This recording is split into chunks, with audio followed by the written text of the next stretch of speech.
विद्यार्थी मित्रांनो, तुम्हा सर्वांचं मनपूर्वक स्वागत करतो आपल्या शौर्य करिअर अकॅडमी या ऑनलाईन प्लॅटफॉर्मवरून। आणि विद्यार्थी मित्रांनो, आजच्या चालू घडामोडीच्या भागामध्ये आजचे जे काही महत्त्वाचे प्रश्न असतील ते सर्व प्रश्न आपल्याला या लेक्चर मधून कव्हर करायचे आहेत। तर त्यासाठी सर्वांनी व्यवस्थित लक्ष द्या। आजचे जे काही प्रश्न हे प्रश्न किती गरजेचे आहेत किंवा त्या प्रश्नामध्ये कोणतं कंटेंट हे महत्त्वाचं आहे ते एकदा आपण समजून घेऊयात। बघा मित्रांनो, पहिली वार्षिक ग्रीन हायड्रोजन संशोधन आणि विकास परिषद कोणत्या ठिकाणी आयोजित करण्यात आलेली ते सांगायचं आहे। तर ते जे ठिकाण आहे मित्रांनो, ही जी कॉन्फरन्स आहे ही कॉन्फरन्स आयोजित करण्यात आली दिल्ली या ठिकाणी। लक्षात आलं का? ग्रीन हायड्रोजन वरती मोठ्या प्रमाणावरती भर देण्याचा जो काही संकल्प आहे तो संकल्प आपल्या देशाने सुरू करण्याचा प्रयत्न केलेला आहे। त्यानंतरचा प्रश्न बघा, भारतातील पहिल्या सरकारी वैद्यकीय महाविद्यालय, बघा लक्षात घ्या, म्हणजे गव्हर्नमेंट मेडिकल कॉलेज आहे, जे असं पहिलं कॉलेज आहे की ज्या कॉलेजमध्ये द व्हिंची रोबोट या रोबोटचं नाव काय आहे? द व्हिंची नाव आहे। आणि या रोबोटचा वापर हा कुठे कशासाठी केला जाणार आहे? तर प्रशिक्षण देण्यासाठी केला जाणार आहे। मग कुणाला? तर विद्यार्थ्यांना प्रशिक्षण, शिक्षकांना, तिथल्या प्रोफेसरांना प्रशिक्षण दिलं जाणार आहे या माध्यमातून। तर असं कोणतं कॉलेज आहे? तर ते आहे एम्स कॉलेज। आणि कुठलं एम्स कॉलेज? दिल्लीचं एम्स कॉलेज। आणि विद्यार्थी मित्रांनो, नीट ची एक्झाम असते, ज्या एक्झामच्या माध्यमातून डॉक्टर होता येतं आणि भारतामधलं सगळ्यात टॉपचं कॉलेज हे एम्स कॉलेज आहे। ओके, त्यानंतरचा आपण प्रश्न समजून घेऊयात। फिडे वुमन्स ग्रँड स्विस 2025 ची विजेती कोण ठरली आहे ते सांगायचंय तुम्हाला। तर ही जी विजेती आहे ती ठरली आहे आर वैशाली बाबू, ही जी आहे ती विजेती ठरलेली आहे। ओके, लक्षात ठेवा, या स्पर्धा, या स्विस म्हणजे काय? तर बुद्धिबळाच्या संदर्भातल्या स्पर्धा आहेत आणि या स्पर्धा आयोजित करण्यात आल्या होत्या। जगामध्ये या स्पर्धेचं आयोजन होतं, जगभरातून वेगवेगळे दिग्गज असे जे काय खेळाडू असतात ते येत असतात आणि या स्पर्धेमध्ये सहभाग घेतात। आणि या स्पर्धेमध्ये भारताची आर वैशाली रमेश बाबू ही काय ठरली? विजयी ठरलेली आहे।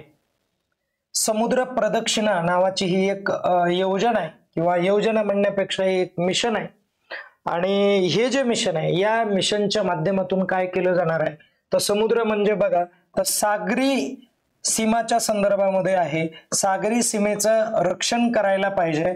आणि त्याचबरोबर आपली जी काय नेव्ही आहे, इंडियन नेव्ही किंवा ज्याला नौदल आपण म्हणतोय, नौदलाचं जे काय क्षमता आहे, शक्ती आहे, ती शक्ती या ठिकाणी प्रदर्शली गेलेली आहे, दाखवली आहे लोकांना की बाबा आम्ही नेव्हीच्या माध्यमातून भारत हा किती सक्षम आहे।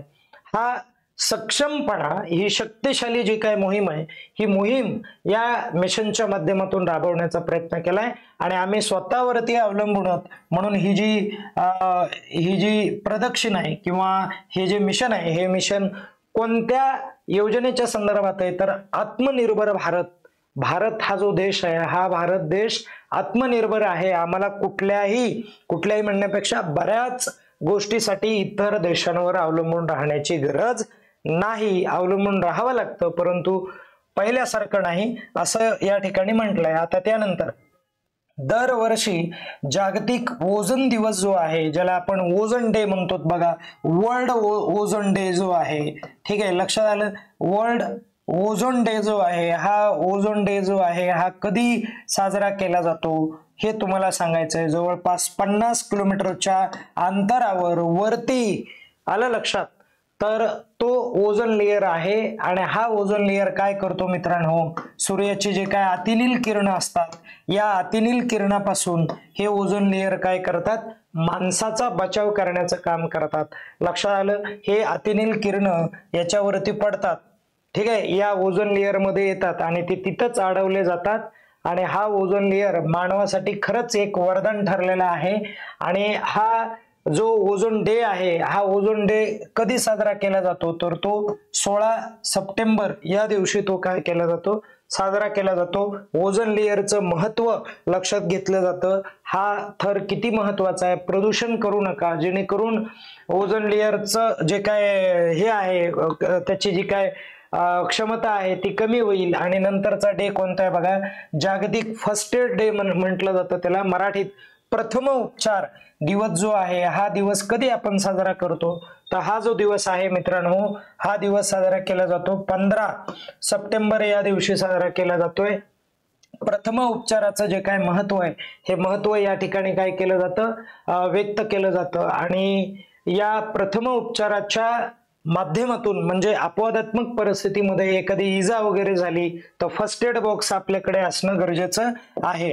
ओके, त्यानंतर परत पुढं, आफ्रिकेतील सर्वात मोठे जलविद्युत धरण कोणतं आहे ते सांगायचंय तुम्हाला. तर त्या धरणाचं नाव आहे ग्रँड इथिओपियन रिनेसन्स डॅम आहे. आणि हा डॅम जगातला नाही म्हणजे आफ्रिकेतला सर्वात मोठा जलविद्युत डॅम म्हणून ओळखला जाणार आहे. जलविद्युत म्हणजे काय, तर ज्या ठिकाणी वीज तयार केली जात असते मित्रांनो, हे पण लक्षात राहू द्या. ओके, आफ्रिकेमधला आत्ताच त्याचं बांधकाम पूर्ण झालेलं आहे.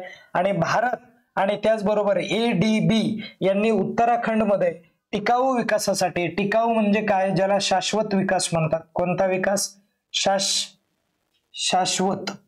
ओके, शाश्वत विकास. शाश्वत विकास म्हणजे ज्याला तुम्ही चिरकाळ विकास म्हणतात, जास्त काळ टिकून राहील अशा प्रकारचा जो काय विकास आहे, या विकासासाठी किती टक्के जे काय कर्ज आहे ते कर्ज काढलेलं आहे. किती कर्ज काढलंय आपण, तर आपण कर्ज काढलंय 126.42 10 लक्ष एवढं आपण काय केलंय, एवढं डॉलर कर्ज काढलेलं आहे. आणि भारताने कुणाकडून कर्ज काढलंय, ADB.